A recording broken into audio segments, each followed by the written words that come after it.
What's up mga kapusang gala? Ngayon nga ay samahan nyo kami magbaliwan dito at ito nga pupuntahan ko na si Buknoy para masundo ko na siya.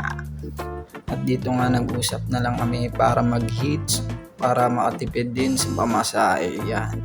At dito na nga pupuntahan na namin si Yorat kaso lumagpas siya.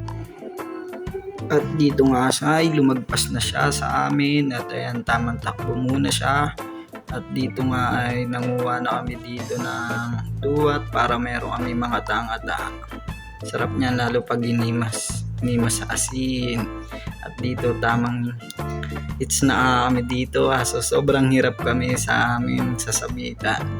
Naalala nga namin holiday nga pala kaya sobrang hirap sumabit.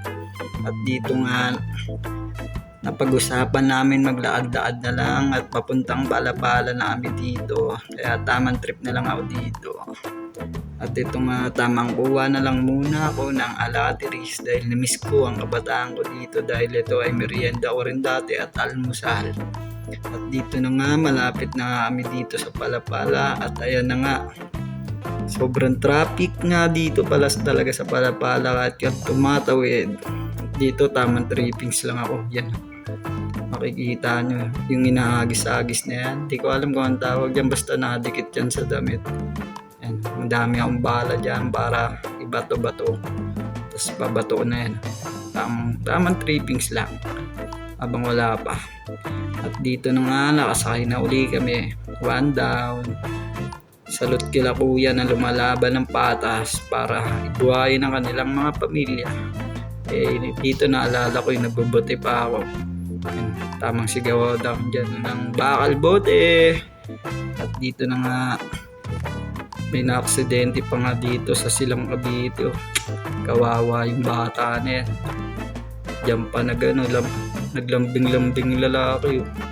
Kawawa dyan sa magulang dyan. Dito ayan. Di mo alam kung ano sinasabi nila dyan. Ito na, nakangkas na naman kami dito. Malapit na nga kami sa aming pupuntahan.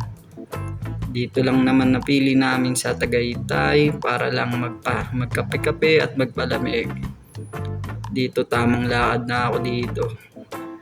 Hindi namin alam kung saan kami may maghanap na magandang spot at ito may dala pa akong kanin.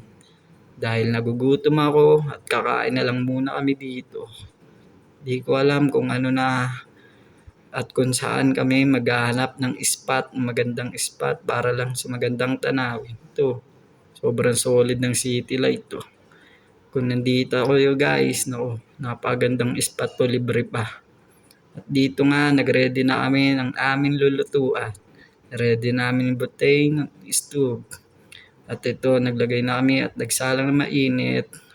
Kung sino makakahula ng lulutuin, bigyan ko ng pansit canton. At ayun, napakaganda ng view dito talaga guys. Nakakapag-relax lang. Ito, ganda rin ng kubo.